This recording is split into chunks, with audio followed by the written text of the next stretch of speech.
Ladies and metalfish, this is your hard-boiled and handsome duelist, Daddy Janjo here. So, February 4th, 1999 saw the first core set to the Yu-Gi-Oh! OCG. Volume 1 would be the first time duelists would get their hands on the card game manufactured by Konami. This would be a small set comprised of only 40 cards, many of which the TCG to this day still never received, like Archfiend Mirror. But the biggest difference wouldn't be the card pool, rather the rule set. From the 1999 rulebook that was included in the starter box, we got the official rules, which were different from the rule set we're familiar with. Here are the main rules. Your deck must contain 40 cards with no upper limit. You also need a 10-card side deck. The starting player does not draw. You can place on the field one of each card type per turn: monster, magic, and trap. So no mass activating sparks. Advanced summoning does not exist either, which translates to no tribute summoning.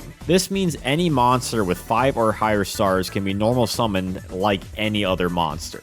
The stars at this point were more of a form of rarity than indicator of a summoning mechanic. These are the general rules that you can imagine makes the game quite different and slow. It's more in line with Forbidden Memories if you played that game. Konami was trying to make the game feel like the manga, and in that regard, they succeeded. Was it ultimately enjoyable? In terms of combo potential, perhaps it had a low ceiling. With the rules established, how did the set make up the first metagame? Despite there being 40 cards in the premier set, only a handful of them were actually meta viable. Even though the pack included Blue Eyes White Dragon on the cover, the Legendary Dragon of Destruction was not among any of those 40 cards. When it comes to monsters, they follow a tier system for strength. Tier 1 would be exclusive to the two high-level monsters, Gaia the Fierce Knight and Dark Magician. With both having over 2,000 attack, these two are your boss monsters, with attack significantly higher than any other card in the set. It was rare to see these cards back then because not only were they the ultra rares of the set, making them harder to pull from a pack in an age where that was your only option, there were fewer card shops and toy stores would only have a small section for trading cards. Basically, you had to buy packs in bulk and pray you pulled the bosses. The tier 2 monsters would be the pillars of the deck: Mammoth Graveyard, Hitatsumi Giant, and Silverfang, all monsters with 1200 attack. This tier was defined by their over 1000 attack power, and even their defense was to be feared from all base stat tier 3 monsters. You had to play 3 of each of these to have a respectable deck. Tier 3 would be monsters defined by mainly the 800 power line: Dark Gray, Nemoriko, Kurama, Kagemusha of the Blue Flame, the Furious Sea King, and Petite Angel for its high 900 defense. Decks would run these cards just due to them being the remaining decent cards in comparison to the weaker options of Volume 1 like Tomosaurus. Technically speaking, you could consider there being a Tier 4 in relation to the 700 attack line. However, these monsters would be saved for a heavy tribal route like Miotoko for warriors or Sectarian of Secrets for spellcasters. You'd be hard pressed to run something like Thunder Kit since no Thunder equipped magic existed by this point. Alternatively, you could run whatever you wanted, Thunder Deck and all. It just wouldn't be anything worth including on a meta tier list. And just to point it out, the Fire attribute did not exist yet. Fire Reaper and Fire Grass tried their best.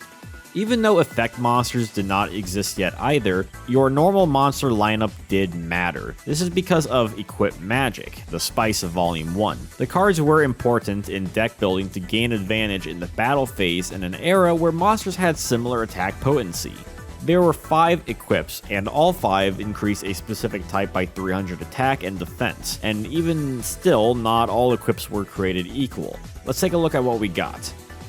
And if you're enjoying this kind of content, definitely consider subscribing if you haven't and liking this video. And if you want to engage with the channel further, consider sharing the video out so more people can like and subscribe and all that YouTube metric stuff that YouTube likes so much. Or if you want to take it one step beyond, definitely check out my Patreon for exclusive goodies.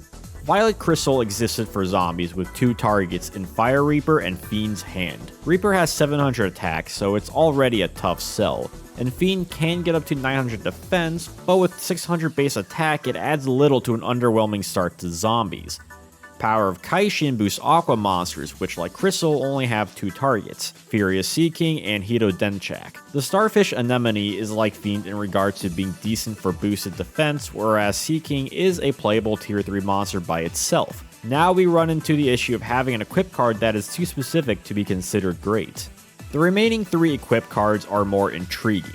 Legendary Sword is for warriors, and its best use is to let you attack over Dark Magician with Gaia. Having a card to let you punch over the strongest monster in the game while letting you save your other forms of removal is a good move, I like to think. Alternatively, you can use Sword for Kagemusha for another boosted tier 3 monster.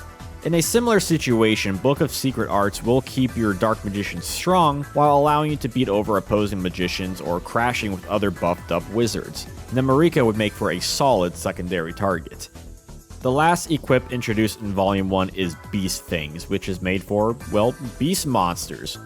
Unlike the other equips, this is the only one to be usable with a tier 2 monster, Silver Fang. So despite Hitatsumi Giant having higher defense, the attack buff will allow Fang to beat over its brethren. This makes Fang the best monster and makes Beast Fangs a powerful tool alongside Book and Sword as the main equip magic options. Dark Gray would be the tier 3 option for this magic, only making Beast Fangs more worth playing. With all the equip magic, you have to keep in mind that while they do have benefits, if you lose a monster with an equip spell, you lose 2 cards in the process. In addition, if you use an equip magic on a tier 3 monster, they still won't be able to beat over a tier 2 monster, making that strategy riskier. But as you can see, due to the equip spell and high attack monster options, duelists tended to stick to spellcasters, warriors, and beast type monsters.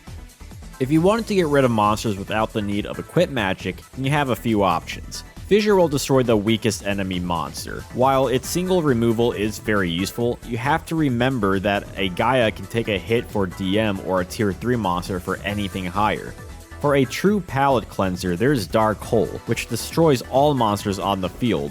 Just watch out for your own, which thankfully you can still conduct your normal summon after activating the spell card. This is a powerful card if used optimally. The third of the 3 holes is Trap Hole, the one and only trap card in the set. It takes care of any over 1,000 attack threat when they initially hit the field, so you must use this right away, but it does get rid of the big threats, and more so considering Graveyard Revival was not around quite yet. Your opponent may even set a DM to play around it, if they don't fear you'll attack over it with Gaia. You could even bluff a set hole by setting a different card. This also adds a benefit to the sub 1k monster. Given how slow the format is, this Hole of the Trap variety could be considered a stun card. Red Medicine and Sparks would be released in Volume 1 too, but don't play those cards.